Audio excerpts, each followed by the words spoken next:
Friends, welcome back to my channel. मैं हूं आपकी फ्रेंड वर्षा। फ्रेंड्स, आज की इस वीडियो में हम बात करेंगे एडवांस कंपनी अकाउंट्स के कुछ इंपॉर्टेंट क्वेश्चंस के। तो चलिए फ्रेंड्स, आज की इस वीडियो को हम स्टार्ट करते हैं। लेकिन वीडियो को स्टार्ट करने से पहले प्लीज़ मेरे चैनल को सब्सक्राइब कर लीजिए, और अगर आपने चैनल को सब्सक्राइब कर लिया तो इस वीडियो को लाइक कीजिए और अपने फ्रेंड्स के साथ शेयर कीजिए। तो चलिए फ्रेंड्स, आज की इस वीडियो को स्टार्ट करते हैं।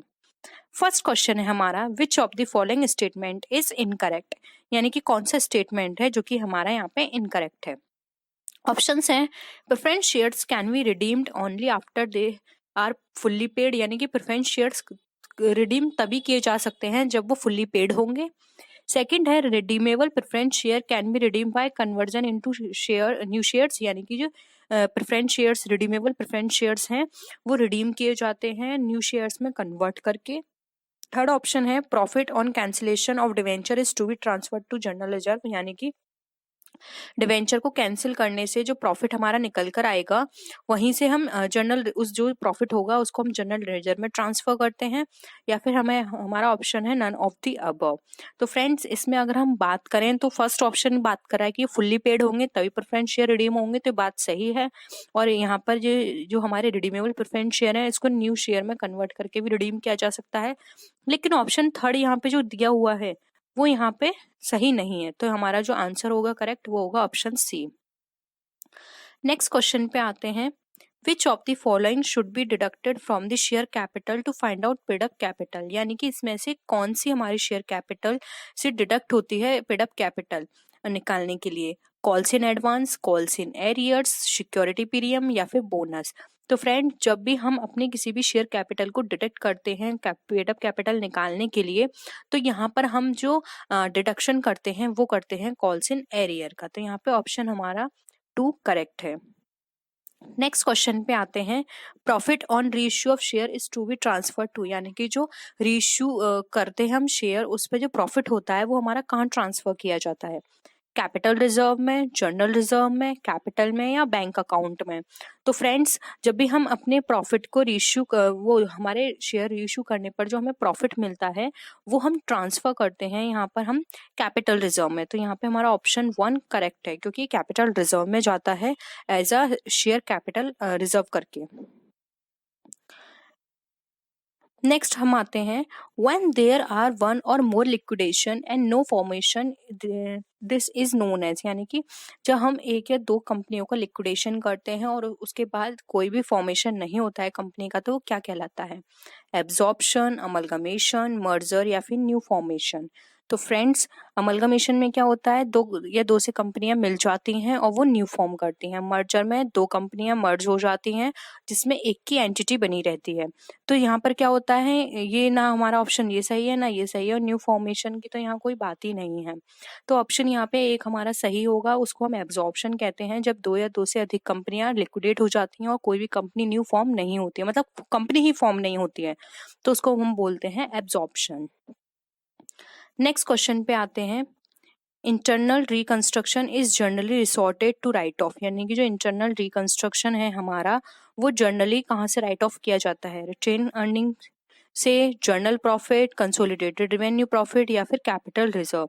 तो यानी फ्रेंड्स, जो इंटरनल रिकंस्ट्रक्शन होता है वो हमारा रिकंस्ट्रक्शन किसके थ्रू किया जाता है। तो फ्रेंड्स, इंटरनल रिकंस्ट्रक्शन जो होता है हमारा वो किया जाता है हमारा यहाँ पे। फ्रेंड्स, अगर हम यहाँ पे बात करें तो यहाँ पे ऑप्शंस यहाँ गिवन नहीं है, तो यहाँ पर एक ऑप्शन ये गलत होगा, ये क्वेश्चन गलत है। यहाँ पर आप ऑप्शन एक लिख लीजिएगा, all of none of these करके लिख लीजिएगा, ठीक है। यहाँ पे आएगा ऑप्शन इसका नन ऑफ दीज, क्योंकि ये ऑप्शंस ये सारे ही ऐसे हैं जो कि इसके लिए फिट नहीं है। तो यहाँ पे लिख लीजिएगा नन ऑफ दी। हो सकता है इस तरह के क्वेश्चंस आ जाएं, क्योंकि ये क्वेश्चन फ्रेंड्स प्रीवियस ईयर का है और ये एक इस तरह का क्वेश्चंस आ गए थे एग्जाम में। तो यहाँ पे आपको इस तरह के क्वेश्चंस अगर आते हैं तो आपको पैनिक होने की जरूरत नहीं है, क्योंकि इस तरह के क्वेश्चंस आते हैं तो सभी स्टूडेंट्स को इनका मार्क्स मिलता है। तो इसका जो आंसर होगा, आंसर इसका वैसे होगा, accumulated losses and fictitious assets जो होती हैं उसको राइट ऑफ करने के लिए किए जाते हैं इंटरनल रिकंस्ट्रक्शन। तो यहाँ पर इसका अगर ऑप्शन गिवन होगा नन ऑफ द अबव, तो वहां पे आपको उसको टिक करना है। अब हम नेक्स्ट क्वेश्चन पे आते हैं, gearing ratio denotes the relationship between, यानी कि जो गेयरिंग रेशियो जो है हमारा वो हमारा क्या डिनोट करता है, किसके बीच रिलेशन, डिवेंचर और शेयर कैपिटल के बीच, एसेट्स एंड कैपिटल के बीच, लोन एंड कैपिटल के बीच, या फिर इक्विटी शेयर होल्डर्स फंड या लॉन्ग टर्म बोरोड फंड्स के बीच। तो फ्रेंड्स गियरिंग रेशियो ऑलवेज हमारा जो रिलेशनशिप बताता है वो बताता है हमारा एसेट्स एंड कैपिटल के बीच। तो यहाँ पे हमारा ऑप्शन 2 जो है वो करेक्ट है। नेक्स्ट क्वेश्चन पे आते हैं हम। Redeemable preference shares can be redeem, यानी कि जो रिडीमेबल प्रेफरेंस शेयर्स हैं वो हमारे रिडीम हो सकते हैं if they are paid not less than 50% of the nominal value of shares, यानी कि जो शेयर्स की नॉमिनल वैल्यू है उसकी 15% से कम नहीं होंगे पेड, तब वो रिडीम किए जा सकते हैं। या फिर only if they are fully paid, यानी कि जब वो फुल्ली पेड होंगे।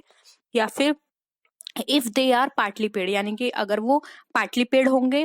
या फिर only if they are issued at premium, या फिर अगर वो इश्यू होंगे प्रीमियम पे तभी वो रिडीम किए जा सकते हैं। तो फ्रेंड्स यहाँ पर जो इसका राइट आंसर है वो है ऑप्शन 2। किसी भी शेयर को हम तभी प्रेफरेंस शेयर को रिडीम कर सकते हैं जब वो फुल्ली पेड होंगे। अगर वो पार्टली पेड हैं तो वो हम उसको नहीं कर सकते, अगर वो फुल्ली पेड हैं तभी उसको रिडीम किया जा सकता है। नेक्स्ट क्वेश्चन पे आते हैं। Which of the following condition have to be made to receive call in advance, यानी कि ऐसी कौन सी कंडीशन है जिसमें हम कॉल इन एडवांस को रिसीव कर सकते हैं। It should be authorised by special resolution of the company, यानी कि कंपनी के स्पेशल रेजोल्यूशन के द्वारा ऑथराइज्ड होगा तब कर सकते हैं।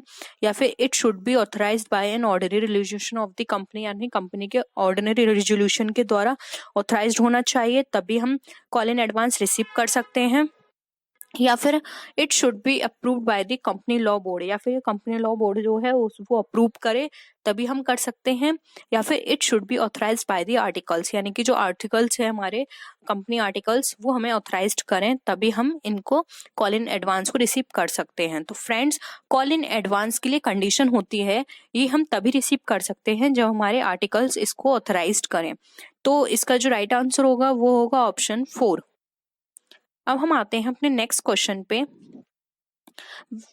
नेक्स्ट क्वेश्चन है हमारा विच of the following statement is incorrect, यानी कि अब हमें इसमें से इनकरेक्ट स्टेटमेंट बताना है। Call in arrear do not form part of paid up capital, यानी कि जो कॉल इन एरियर जो होता है वो हमारा पेड अप का पार्ट नहीं होता है। Preference share holder get dividend at flexible rate, यानी कि जो प्रेफरेंस शेयर होल्डर्स होते हैं वो फ्लेक्सिबल रेट पर डिविडेंड रिसीव करते हैं। या फिर share application account is a personal account, यानी कि शेयर एप्लीकेशन अकाउंट एक पर्सनल अकाउंट है। या फिर नन ऑफ दी अबव। तो friends call in arrear paid up का पार्ट होता है, ये सही है। Share application account personal account है, ये भी सही है। तो फ्रेंड्स ये दोनों ऑप्शंस हमारे सही हैं। एक ऑप्शन है जो यहाँ पे इनकरेक्ट है वो है हमारा सेकंड ऑप्शन। तो यहाँ पे हमारा जो राइट ऑप्शन है वो है हमारा 2, क्योंकि friends preference share holders flexible rate पे डिविडेंड नहीं देते हैं, क्योंकि प्रेफरेंस शेयर होल्डर्स को जो डिविडेंड दिया जाता है फिक्स रेट पे दिया जाता है। तो यहाँ पर ये फ्लेक्सिबल रेट नहीं होगा। तो ऑप्शन यहाँ पे क्या है हमारा, ये इनकरेक्ट है। नेक्स्ट क्वेश्चन पे आते हैं। Which company shares can B freely transferable, यानी कि ऐसी कौन सी कंपनी है जो कि अपने शेयर को फ्रीली ट्रांसफरेबल कर सकती है, ट्रांसफर कर सकती है। Private company, public company, both A and B, यानी या नन ऑफ दी अबव। तो फ्रेंड्स यहाँ पे बात की जा रही है फ्रीली ट्रांसफरेबल की। तो फ्रेंड्स यहाँ पे इसका जो राइट आंसर है वो है option B, public company. Public company के अंदर जो शेयर्स होते हैं उसको फ्रीली ट्रांसफर किया जा सकता है। लेकिन अगर फ्रेंड्स यहाँ पर हम बात करें प्राइवेट कंपनी की, तो प्राइवेट कंपनी के अंदर शेयर को ट्रांसफर नहीं किया जा सकता है। तो यहाँ पर इसका ऑप्शन 2 करेक्ट है। नेक्स्ट क्वेश्चन पे आते हैं। Shares can be issued at a discount only after year from the commencement of the business, यानी कि फ्रेंड्स जो शेयर्स हैं हमारे उनको हम इश्यू कर सकते हैं डिस्काउंट पे कमेंसमेंट के कितने साल बाद, 1, 1.5, 2 या 2.5। तो ऐसे कितने साल हैं कमेंसमेंट से कंप्लीट होने पर हम अपने शेयर को इश्यू कर सकते हैं डिस्काउंट पे। तो फ्रेंड्स यहाँ पे इसका राइट आंसर है 1। कमेंसमेंट होने के 1 साल के बाद हम अपने शेयर्स को डिस्काउंट पे इश्यू कर सकते हैं। नेक्स्ट क्वेश्चन पे आते हैं। Which of the following items can not be shown as reserve, यानी कि ऐसा कौन सा आइटम है जिसको हम एज अ रिजर्व शो नहीं कर सकते। Capital reserve, capital redemption reserve, security premium या फिर नन ऑफ द अबव। तो फ्रेंड्स यहाँ पर बात कर रहे हैं ये कि हम ऐसा रिजर्व को शो नहीं कर सकते आइटम को एज अ रिजर्व। तो फ्रेंड्स यहाँ पे इसका राइट आंसर होगा D, none of the above, क्योंकि फ्रेंड्स कैपिटल रिजर्व भी रिजर्व की तरह शो किया जाता है, कैपिटल रिडेम्पशन रिजर्व भी एक रिजर्व है और सिक्योरिटीज प्रीमियम रिजर्व भी एक रिजर्व होता है। क्योंकि फ्रेंड्स सिक्योरिटी प्रीमियम रिजर्व वो रिजर्व होता है जब कोई भी शेयर सिक्योरिटीज प्रीमियम वो कोई भी शेयर प्रीमियम पे इश्यू किया जाता है, तो जो भी प्रीमियम रिसीव होता है उसको सिक्योरिटी प्रीमियम रिजर्व के नाम से उसको शो किया जाता है। तो ये भी एक तरह का रिजर्व है। तो यहाँ पर ये तीनों ऑप्शन सही हैं। तो यहाँ पे हमारा जो ऑप्शन आएगा इस क्वेश्चन के अकॉर्डिंग वो होगा हमारा ऑप्शन नंबर 4। नेक्स्ट क्वेश्चन पे आते हैं हम। If premium subscription is not received, application money should be refunded within now many days. Friends अगर प्रीमियम सब्सक्रिप्शन की जो एप्लीकेशन मनी है अगर वो रिसीव नहीं हुई है तो हमें अब कितने दिन के अंदर अपने पैसों को रिफंड कर देना है? 7 डेज, 10 डेज, 15 डेज या 13 डेज। तो फ्रेंड्स अब जो डेट फिक्स की गई है वो है यहाँ पे 10 डेज। आपको 10 डेज के अंदर वो सारे मनी जो भी आपके पास आई है, अगर मिनिमम सब्सक्रिप्शन आपने रिसीव नहीं किया है तो आपको 10 डेज के अंदर वो सारे मनी को रिफंड करना है शेयर होल्डर्स को। नेक्स्ट है when shares are forfeited the share capital account is debited with dash and the share forfeited account is credited with dash. यानी कि फ्रेंड्स जब शेयर को फॉरफिटेड किया जाता है तो शेयर कैपिटल अकाउंट डेबिट की जाती है, किस अकाउंट के साथ वो आपको यहाँ फिल करना है और किस अकाउंट के साथ वो क्रेडिट की जाती है वो आपको यहाँ फिल करना है। तो ऑप्शंस हैं calls in arrears of share forfeited amount यहाँ पर आएगा, या फिर amount received on shares forfeited. Second है called up capital of share forfeited या फिर amount received on share forfeited. Third option है called up capital of shares forfeited या फिर calls in arrear of share forfeited. Third option है paid up capital of share forfeited या फिर called up capital of share forfeited. तो ये इनके options हैं। तो फ्रेंड्स अगर हम इन ऑप्शंस के अकॉर्डिंग बात करें तो यहाँ पे जो हमारा राइट ऑप्शन होगा वो होगा ऑप्शन 2, क्योंकि फ्रेंड्स यहाँ पे जब हम शेयर कैपिटल को डेबिट करेंगे तो वो हम कैपिटल करेंगे कॉल्ड अप कैपिटल से, यानी कि वो शेयर जो भी हमने फॉरफिचर किए हैं उस पर हमने कितनी कॉल्ड अप कैपिटल यानी कितनी कैपिटल हमने मांग ली है वो अमाउंट यहाँ आएगा और क्रेडिट करेंगे उस पर हमारे कितना अमाउंट हमने रिसीव कर लिया है वो अमाउंट यहाँ आएगा। तो यहाँ पे ऑप्शन हमारा 2 जो है वो यहाँ पे करेक्ट है। नेक्स्ट क्वेश्चन पे आते हैं which of the following item is not taken in profit and loss appropriation account. यानी कि ऐसा कौन सा आइटम है जो कि profit and loss appropriation account में नहीं लिखा जाता है? Transfer to dividend equalisation reserve, transfer to general reserve, provision for taxation या फिर प्रपोज डिविडेंड। तो friends profit and loss appropriation account वो अकाउंट होता है जिसके अंदर सभी तरह के रिजर्व्स, डिविडेंड्स एंड हमारी शेयर कैपिटल जो होती है और हमारी जो कैपिटल है नॉर्मल जो ऑथराइज्ड कैपिटल है वो यहाँ पे शो की जाती है। तो फ्रेंड्स अप्रोप्रिएशन अकाउंट के अंदर जो यहाँ पे आइटम नहीं इंक्लूड होगा वो होगा provision for taxation. Provision for taxation appropriation account में नहीं आता है। तो फ्रेंड्स यहाँ पे हमारा ऑप्शन 3 जो है करेक्ट है। नेक्स्ट क्वेश्चन पे आते हैं what is the excess of net assets over consideration paid is called. यानी कि फ्रेंड्स नेट असेट्स एक्सेस में है ओवर कंसिडरेशन पेड, यानी कि जो कंसिडरेशन हमने पेड किया है तो उसको क्या बोलते हैं, क्या टर्म वहां हम यूज करते हैं? ऑप्शन है हमारे capital reserve, reserve capital, security premium या फिर गुडविल। तो फ्रेंड्स जब भी हमारी नेट असेट्स की जो अमाउंट है वो एक्सेस में है कंसिडरेशन पेड करने से, तो फ्रेंड्स यहाँ पर जो अमाउंट यहाँ पे टर्म यूज किया जाएगा वो यूज किया जाएगा कैपिटल रिजर्व। यानी कि वो टर्म जो भी हमने यहाँ पे जो कंसिडरेशन पेड किया है उसके एक्सेस में अगर हमारे पास नेट असेट्स बचता है तो इट मीन्स वो हमारा कैपिटल रिजर्व का पार्ट है। ठीक है, हम आते हैं नेक्स्ट क्वेश्चन पे। How many companies are involve in the scheme of internal reconstruction. यानी कि ऐसी कौन सी स्कीम है जो कि हमारे इंटरनल रिकंस्ट्रक्शन में यूज की जाती है? कितनी कंपनीज हैं? 1, 2, 3 अनलिमिटेड। यानी कि फ्रेंड्स अगर कोई भी कंपनी इंटरनल रिकंस्ट्रक्शन करेगी तो उसको कितनी कंपनी के साथ मर्ज होना पड़ेगा, मतलब कितनी कंपनियों के साथ उसको ये प्रोसेस करनी होगी। तो फ्रेंड्स ये प्रोसेस वन कंपनी के साथ हो सकती है, क्योंकि यहाँ पर हम बात करें इंटरनल रिकंस्ट्रक्शन की।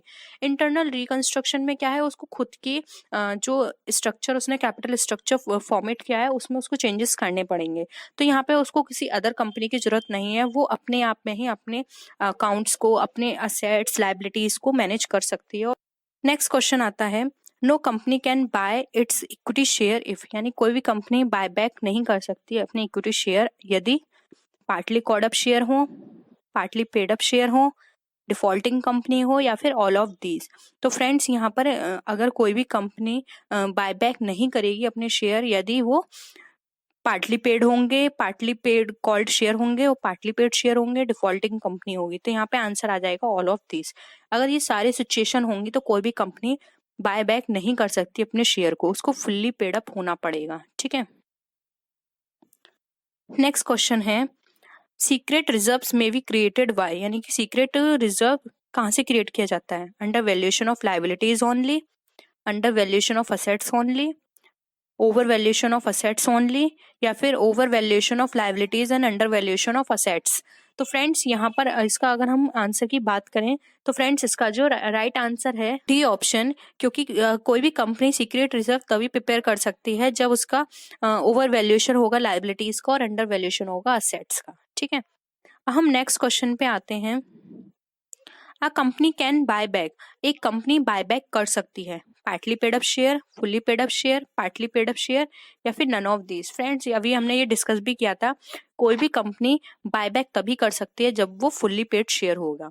तो फ्रेंड्स यहाँ पर हमारा ऑप्शन बी करेक्ट है। Outstanding expenses are charge to, यानी कि आउटस्टैंडिंग एक्सपेंसेस जो होते हैं वो चार्ज किए जाते हैं कहाँ पर? Asset sides of the balance sheet, यानी बैलेंस शीट के असेट साइड में, liability side of balance sheet, यानी कि बैलेंस शीट के लायबिलिटी साइड में, not charge to balance sheet, यानी कि बैलेंस शीट में चार्ज नहीं किए जाते हैं, या फिर नन ऑफ दीज, यानी कि इनमें से कोई नहीं।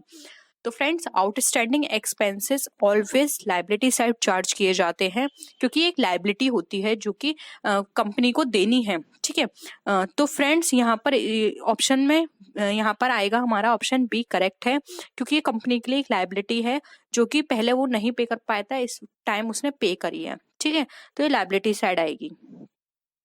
नेक्स्ट क्वेश्चन है, liabilities in balance sheet include the following items, यानी कि लायबिलिटीज के जो बैलेंस शीट में जो लायबिलिटीज होती है उसमें क्या क्या आइटम्स को इंक्लूड किया जाता है? Long term loan, short term loan, owner's fund, all of these.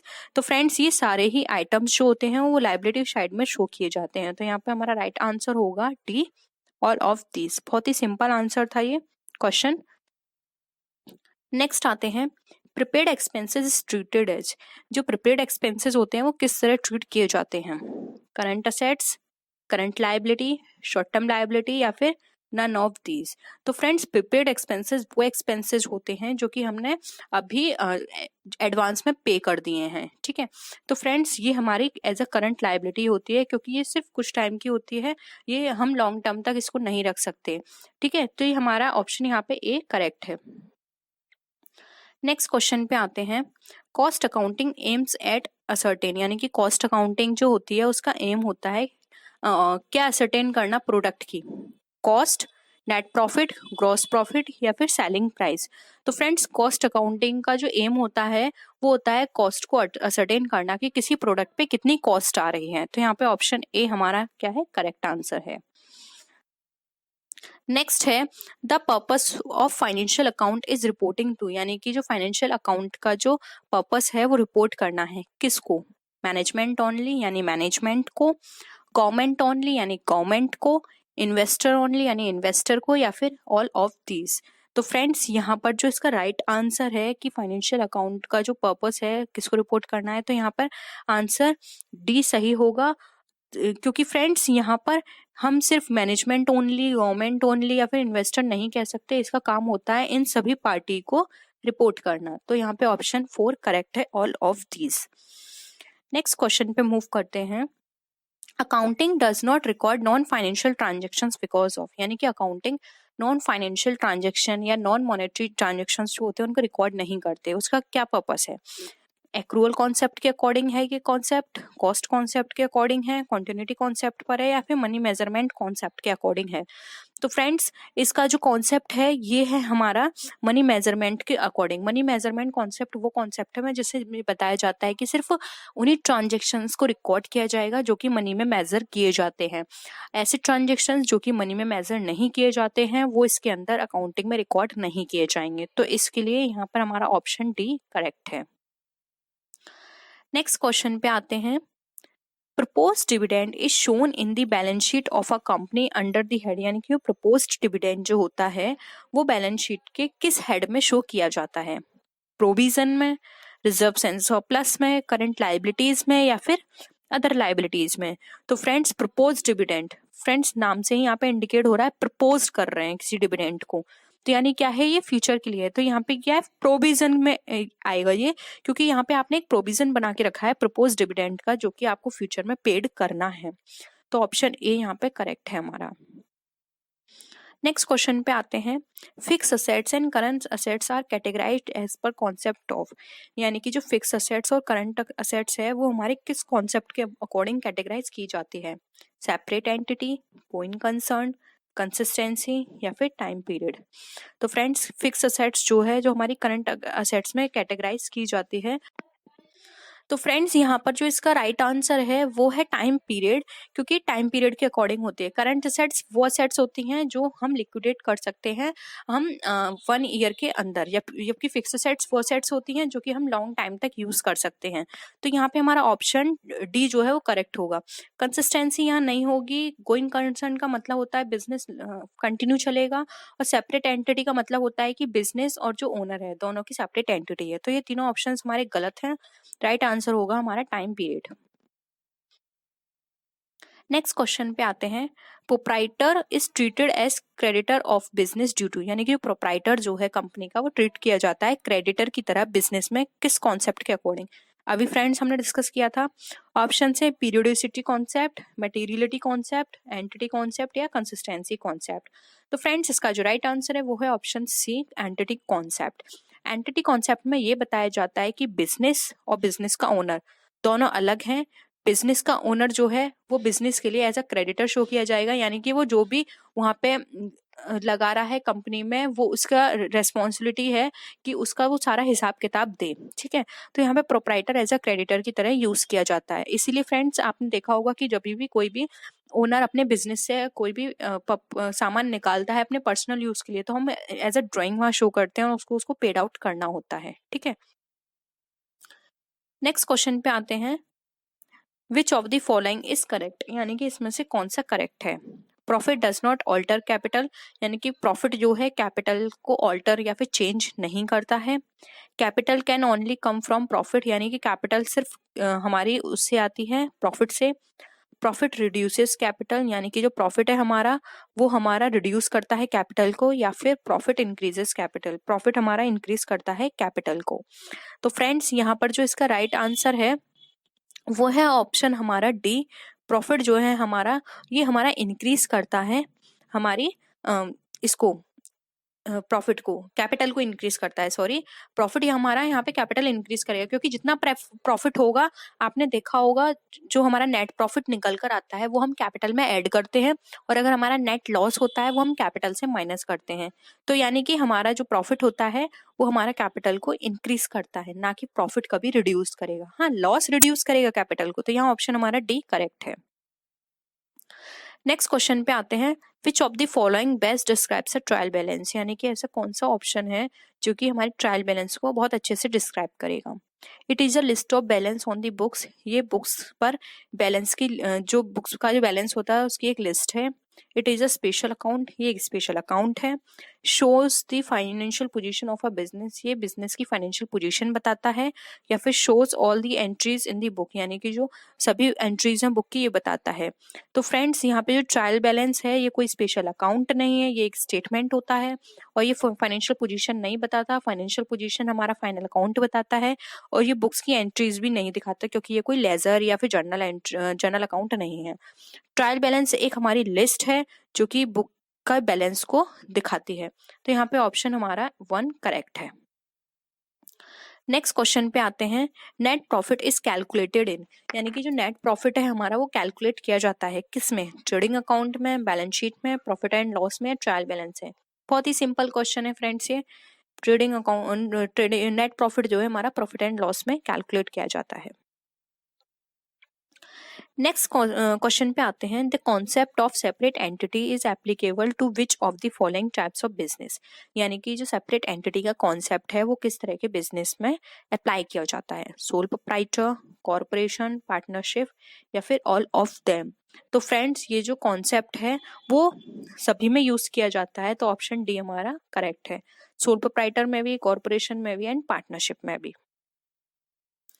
Next question पे आते हैं, which of the following is time span into which the total life of a business is divided for the purpose of preparing financial statement, यानी कि ऐसे कौन सा time span है जिसके अंदर बिजनेस के टोटल लाइफ को डिवाइड कर दिया जाता है फाइनेंशियल स्टेटमेंट को प्रिपेयर करने पे।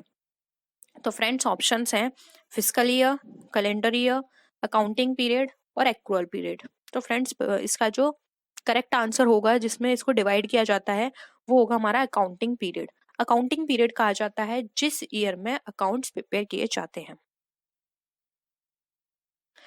नेक्स्ट क्वेश्चन पे आते हैं, interest, rent, electricity bill are types of account, ये किस तरह के अकाउंट है, personal account, interpersonal account, real account या नॉमिनल अकाउंट। तो फ्रेंड्स ये सारी चीजें जो हम बात कर रहे हैं इंटरेस्ट, रेंट, इलेक्ट्रिसिटी बिल की, ये सभी हमारे नॉमिनल अकाउंट हैं। ये भी बहुत सिंपल था क्वेश्चन। नेक्स्ट क्वेश्चन पे आते हैं, which of the following should not be called sales, यानी कि इसमें से कौन सा हमारा सेल नहीं है, good sold on credit, official fixture sold, sales of item previously included in purchase या फिर गुड सोल्ड फॉर कैश। तो फ्रेंड्स इसका जो राइट आंसर है वो है ऑप्शन बी, किसी भी ऑफिस के फिक्चर्स को सोल्ड करना आपका सेल के अंदर पार्ट नहीं है, क्योंकि वो आपका बिजनेस नहीं है, वो आपने जो सेल किया है और वो डेली बेसिस पे नहीं हो रहा। सेल उसे बोलते हैं जो डेली बेसिस पे होती है। यहाँ पे आपने क्रेडिट पे सेल किया है, तो फ्रेंड्स क्रेडिट पे जो सेल किया है वो भी सेल के अंदर कंसिडर किया जाएगा। इसमें ये नहीं देखा जाता कि ये क्रेडिट है, ये कैश है। तो ऑप्शन 1 हमारा गलत हो जाएगा। यहाँ पे जो थर्ड ऑप्शन है, कोई भी परचेज जो प्रीवियस ईयर में आपने की थी, इस साल आपने बेचा है, ये भी आपका सेल में ही कंसिडर होता है, और जो गुड सोल्ड फॉर कैश है ये भी आपका कंसिडर होता है। तो ऑप्शन बी हमारा यहाँ पे करेक्ट है। नेक्स्ट क्वेश्चन है, मटेरियल कॉन्सेप्ट टेल अबाउट, यानी कि जो मटेरियल कॉन्सेप्ट है वो हमें क्या बताता है, डिस्क्लोजर ऑफ लॉस, यानी लॉस को डिस्क्लोज करता है, डिस्क्लोजर ऑफ प्रॉफिट, प्रॉफिट को डिस्क्लोज करता है, या फिर disclosure of all information which are important for investor, यानी कि वो सभी इन्फॉर्मेशन जो कि इन्वेस्टर के लिए इम्पोर्टेंट है, या फिर disclosure of all information which are important for management, या फिर ऐसी इन्फॉर्मेशन जो किसी मैनेजमेंट के लिए इम्पोर्टेंट है। तो फ्रेंड्स मटेरियल कॉन्सेप्ट जो होता है वो हमें बताता है इन्फॉर्मेशन जो कि इन्वेस्टर के लिए इंपॉर्टेंट होती है। हमारा जो ऑप्शन सी है वो यहाँ पे करेक्ट है। मटेरियल कॉन्सेप्ट हमें बताता है वो इन्फॉर्मेशन जो कि हमारे इन्वेस्टर के लिए इंपॉर्टेंट है। नेक्स्ट क्वेश्चन पे आते हैं, accounting principles are generally based on, जो अकाउंटिंग प्रिंसिपल्स होते हैं वो हमारे जर्नली किस पे बेस्ड होते हैं, प्रैक्टिकेबिलिटी, सब्जेक्टिविटी, कन्वीनियंस इन रिकॉर्डिंग या नन ऑफ दीज। तो फ्रेंड्स अकाउंटिंग प्रिंसिपल्स हमारे बेस्ड होते हैं प्रैक्टिकेबिलिटी पे, ये हमारी सब्जेक्टिविटी, कन्वीनियंस इन रिकॉर्डिंग या नन ऑफ दीज, इनमें से कोई भी ऑप्शन करेक्ट नहीं है। करेक्ट ऑप्शन है हमारा प्रैक्टिकेबिलिटी, जो हमारे प्रैक्टिकल लाइफ में हमारे चीजें चल रही होती हैं उस पर बेस्ड होते हैं अकाउंटिंग प्रिंसिपल्स।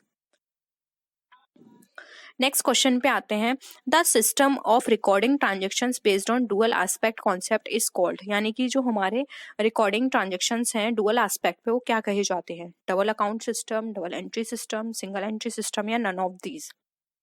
तो फ्रेंड्स यहाँ पे सिंगल एंट्री सिस्टम तो बिल्कुल नहीं होगा, नन ऑफ दीज भी नहीं होगा। अब यहाँ पे इन दोनों में थोड़ा कंफ्यूजन हो सकता है, लेकिन ये भी आंसर इसका सिंपल है बहुत, आप शुरू से इन्हें पढ़ते आ रहे हैं कि जो डुअल एस्पेक्ट के जितने भी कॉन्सेप्ट होते हैं वो हमारे डबल एंट्री सिस्टम पे बेस होते हैं। तो राइट आंसर है हमारा यहाँ पे बी। नेक्स्ट क्वेश्चन पे आते हैं, profit from sale of assets is example for, यानी कि कोई भी प्रॉफिट जो किसी असेट्स की सेल से हमें मिला है वो किसका एग्जाम्पल है, revenue profit, capital profit, loss या नन ऑफ दीज। तो फ्रेंड्स ये एग्जाम्पल है हमारा कैपिटल प्रॉफिट का, क्योंकि किसी भी असेट्स को सेल करने से हमारा प्रॉफिट जो आएगा वो हमारे कैपिटल में इंक्लूड हो जाएगा, तो हमारा कैपिटल प्रॉफिट है और ये लॉन्ग टर्म तक हमारे बिजनेस को हेल्प करेगा। तो ये हमारा इसका जो आंसर है वो बी है। Which one of the following is not applicable to a cooperative form of business, यानी कि फ्रेंड्स इन ऑप्शंस में से कौन सा ऑप्शन है जो कि कोऑपरेटिव फॉर्म ऑफ बिजनेस में अप्लाई नहीं होता है। ऑप्शन है membership is open to all having a common interest, यानी कि जो मेंबरशिप होती है वो कॉमन इंटरेस्ट होगा सबका उसमें। Transferability of shares is permitted among general public, यानी कि ट्रांसफरेबिलिटी होती है वो जनरल पब्लिक में परमिट होती है कि आप जनरल पब्लिक में अपने शेयर्स को ट्रांसफर कर सकते हो। थर्ड है policy decisions are taken by the member in a general meeting, यानी कि जो पॉलिसी डिसीजंस है वो जनरल मीटिंग में मेंबर के द्वारा लिए जाएंगे। फोर्थ ऑप्शन है major portion of profit is distributed to members by way of dividend, यानी कि जो मेजर पोर्शन होगा किसी प्रॉफिट का वो सारे मेंबर्स में से 2 मेंबर्स को डिविडेंड के वे में दिए जाएंगे। तो फ्रेंड्स यहाँ पर अगर हम बात करें कि जो कोऑपरेटिव सोसाइटी है वहां पर कौन सा यहाँ पर एप्लीकेबल होता है, तो फ्रेंड्स यहाँ पर जो अगर हम बात करें कि कौन सा यहाँ पे एप्लीकेबल नहीं होगा, सॉरी यहाँ पे फ्रेंड्स नॉट दे रखा है, तो कौन सा एप्लीकेबल नहीं होगा, तो ये है ऑप्शन डी कि यहाँ पर फ्रेंड्स ये भी सही है कि कॉमन इंटरेस्ट होता है और अगर वो कंपनी कोऑपरेटिव फॉर्म चाहे तो वो ट्रांसफर करा सकती है अपने शेयर्स को और वो जनरल मीटिंग में भी पॉलिसी डिसीजन ले सकती है। लेकिन फ्रेंड्स कि सिर्फ 2 मेंबर को यहाँ पे डिविडेंड मिलेगा, डिविडेंड के फॉर्म में प्रॉफिट डिस्ट्रीब्यूट किया जाएगा, ये कोऑपरेटिव फॉर्म में नहीं होता है और ना ही एप्लीकेबल किया जाता है। नेक्स्ट है buyback of equity shares in any financial year shall not exceed, यानी कि जो बायबैक इक्विटी शेयर्स होते हैं वो फाइनेंशियल ईयर में किससे ज्यादा नहीं हो सकते। 5% इट्स टोटल कैपिटल, यानी कि टोटल कैपिटल होगी उसकी 5% से ज्यादा। 25% ऑफ नॉमिनल शेयर वैल्यू, यानी 25% नॉमिनल शेयर कैपिटल से। थर्ड है 25% off fully paid equity share capital, यानी कि जो इक्विटी शेयर कैपिटल है उसके 25% से ज्यादा, या फिर नन ऑफ दीज। तो फ्रेंड्स बायबैक इक्विटी शेयर्स जो होते हैं वो हमारे एक्सीड नहीं होने चाहिए 25% से ज्यादा, यानी कि जो 25% fully paid up share capital होंगे उससे ज्यादा हम बायबैक इक्विटी शेयर्स नहीं कर सकते। नेक्स्ट आते हैं minimum number of member in case of private companies, यानी कि प्राइवेट कंपनी के केस में जो मिनिमम नंबर होते हैं वो कितने होंगे, 1, 2, 5, 10। फ्रेंड्स बहुत ही सिंपल है, मिनिमम नंबर होते हैं प्राइवेट कंपनी में 2। नेक्स्ट क्वेश्चन पे आते हैं the balance in share forfeiture account after the issue of all forfeiture share should B, यानी कि जो फॉरफीचर अकाउंट का जो बैलेंस है फॉरफीचर शेयर को द्वारा इश्यू करने के बाद कहाँ से मतलब कहाँ पे उसको ट्रीट किया जाएगा, वो ट्रांसफर किया जाएगा गुडविल अकाउंट में, या फिर transfer to capital reserve account, या फिर shown as share forfeiture account, या फिर added to paid up capital. तो फ्रेंड्स अगर वो द्वारा से इश्यू किया जाता है इस तरह की चीजें, तो फ्रेंड्स ये शो की जाती हैं कैपिटल रिजर्व अकाउंट में। फॉरफीचर शेयर के अमाउंट को कैपिटल रिजर्व अकाउंट में ट्रांसफर कर दिया जाता है। नेक्स्ट है which of the following pairs is are correctly matched, यानी कि कौन से पेयर इसमें करेक्टली मैच्ड हैं।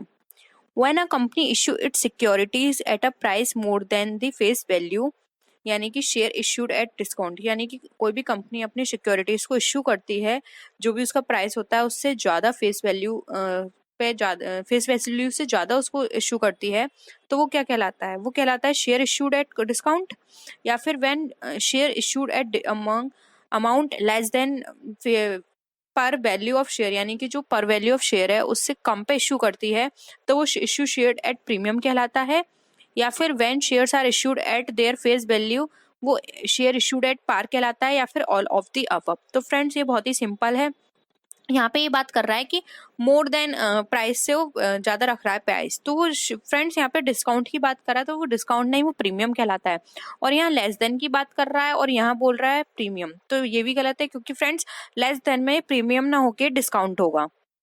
जबकि फ्रेंड्स यहाँ पर ये बात कर रहा है कि वो फेस वैल्यू पर, अगर ये फेस वैल्यू पर है तो फेस वैल्यू पर अगर जितना अमाउंट होता है शेयर का फेस वैल्यू होती है उतने पे ही उसको इश्यू किया जाता है, तो उसे एट पार बोला जाता है, जो कि बिल्कुल करेक्ट है। तो फ्रेंड्स यहाँ पे हमारा ऑप्शन सी जो है बिल्कुल करेक्ट माना जाएगा। नेक्स्ट आते हैं right shares are the shares, right shares shares होते हैं कौन से, that have a right of redemption यानी कि जिनके पास रिडेम्पशन का राइट होता है, या फिर offer to the existing equity share holders यानी कि जो इक्विटी शेयर होल्डर्स को ऑफर किए जाते हैं, या फिर legally issued to public at large यानी कि जो लीगली इश्यू कर दिए जाते हैं पब्लिक को लार्जली, या फिर issued by a newly formed company यानी जो न्यूली फॉर्म्ड कंपनी है उसको इश्यू किए जाते हैं। तो फ्रेंड्स अगर राइट शेयर की बात करें तो राइट शेयर ऑलवेज उन लोगों को इश्यू किए जाते हैं जो कि फर्म के एग्जिस्टिंग इक्विटी शेयर होल्डर्स होते हैं। तो फ्रेंड्स यहाँ पे हमारा ऑप्शन बी करेक्ट है।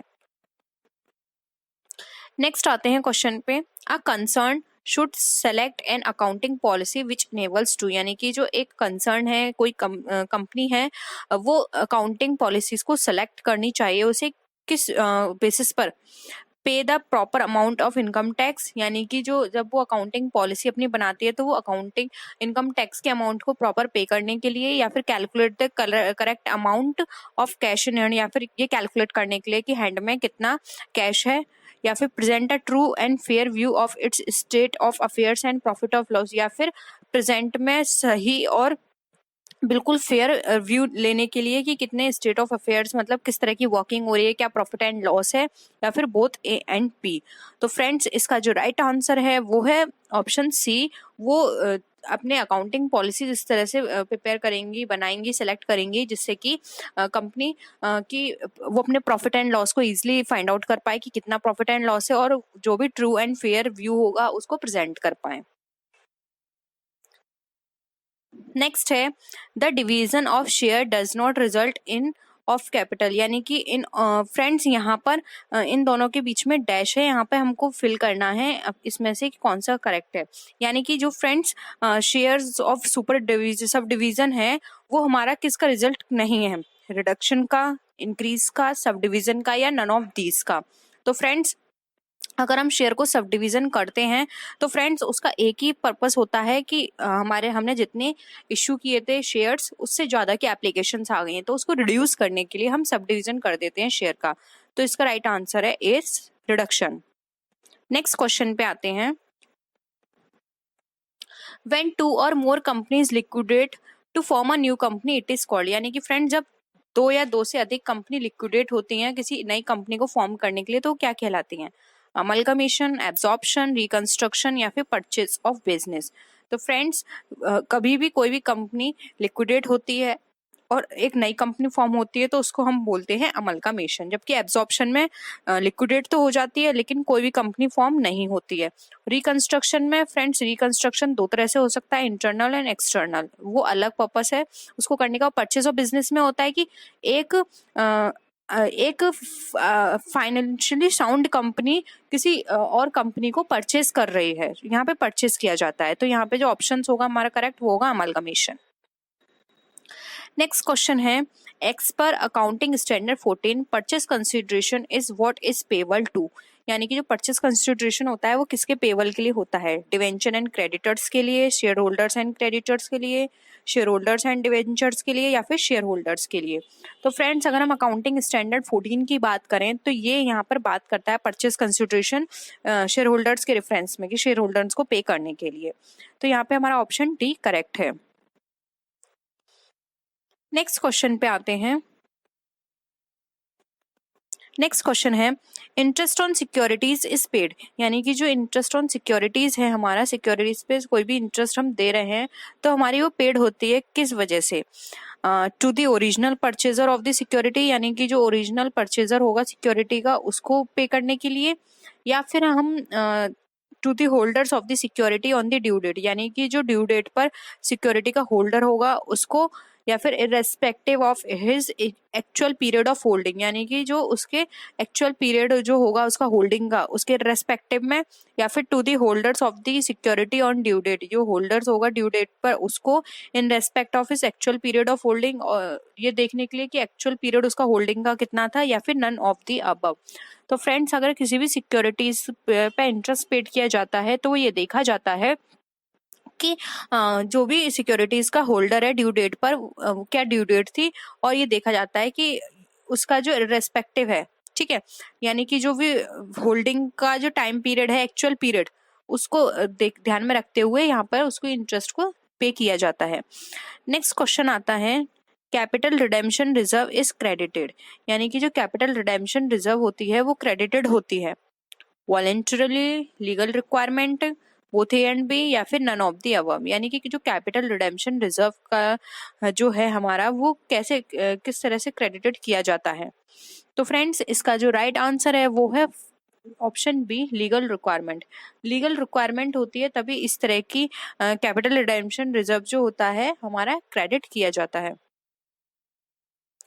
नेक्स्ट है and reduce words. Friends and reduce words का मतलब यहाँ पे दिया है कि आपने देखा होगा कंपनी के अंदर कि एंड वर्ड लिखा होता है मोस्टली कंपनीज के आगे, जैसे कि प्राइवेट लिमिटेड एंड वर्ड लिखा होता है। तो वहाँ पे ये बता रहे हैं कि जो एंड वर्ड है उसको रिड्यूस किया जा रहा है बैलेंस शीट में as per the requirements of, यानी कि जो बैलेंस शीट में एंड वर्ड रिड्यूस कर रहे हैं तो किसकी रिक्वायरमेंट पे होगा, company law, income tax, accounting standard या फिर सेबी।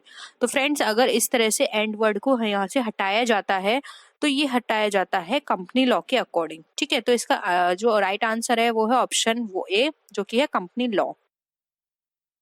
नेक्स्ट क्वेश्चन पे आते हैं, which of the following reports have to be submitted before the companies annual general meeting as per the companies act, यानी कि इनमें से कौन सा सबमिट होगी before the companies annual general, मतलब जो कंपनी की एनुअल जनरल मीटिंग होगी कंपनीज एक्ट के अकॉर्डिंग उसमें से यहाँ किसको सबमिट की जाएगी report, directors report, auditors report, annual या फिर profit and loss accounts and balance sheet, या फिर ऑल ऑफ द अबव।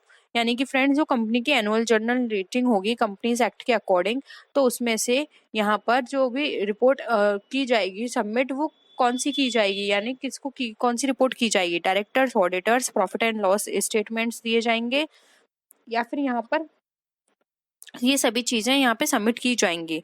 तो फ्रेंड्स अगर हम बात करें एनुअल जनरल मीटिंग की तो यहाँ पर आएगा ऑप्शन डी, क्योंकि एनुअल जनरल मीटिंग में ये सभी चीजें वहाँ पे सबमिट की जाएंगी।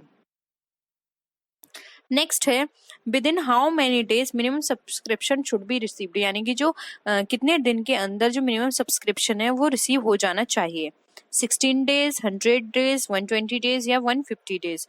तो फ्रेंड्स अगर हम मिनिमम सब्सक्रिप्शन की बात करें तो उसके लिए 120 डेज रखा गया है कि 120 डेज के अंदर मिनिमम सब्सक्रिप्शन रिसीव हो जाना चाहिए। नेक्स्ट है in which account the excess price received over the par value of share should be credited to, यानी कि किस अकाउंट में जो एक्सेस प्राइस रिसीव्ड होगा पार वैल्यू के ऊपर वो क्रेडिट किया जाएगा, कॉल्स इन एडवांस अकाउंट में, शेयर कैपिटल अकाउंट में, रिजर्व कैपिटल अकाउंट में या फिर शेयर प्रीमियम अकाउंट में।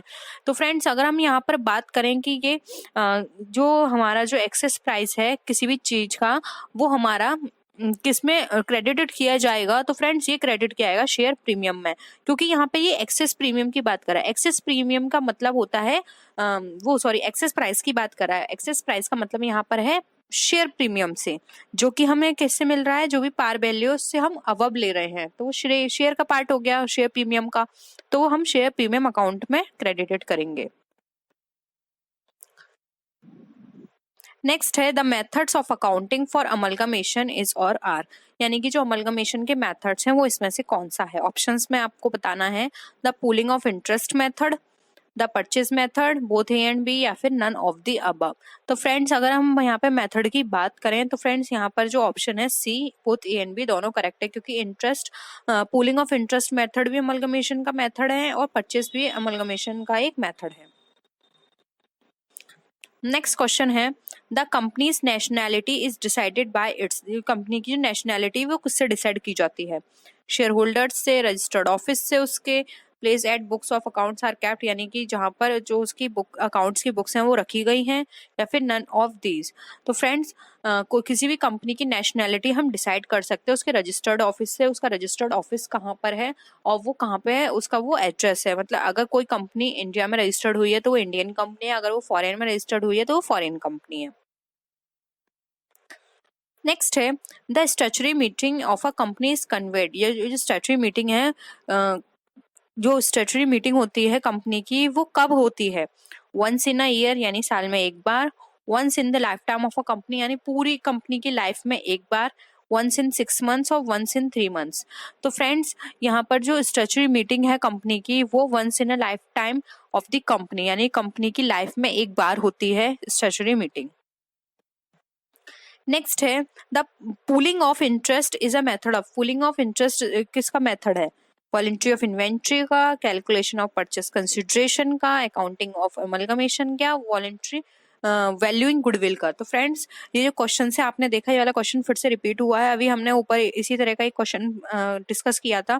तो फ्रेंड्स यही सारे क्वेश्चन है जो कि आपके एग्जाम्स में पूछे जाते हैं घुमा फिरा के। तो फ्रेंड्स इसका जो राइट आंसर है वो है अकाउंटिंग ऑफ एमलगमेशन, ऑप्शन 3 हमारा ऑप्शन सही है।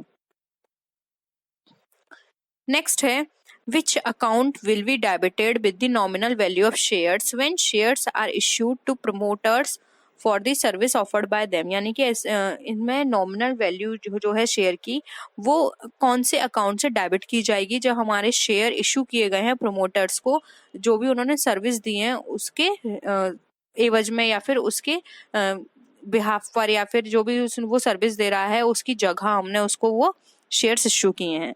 तो प्रिलिमिनरी एक्सपेंसेस में आएंगे, असेट्स अकाउंट में आएंगे, गुडविल में आएंगे या शेयर कैपिटल में आएंगे।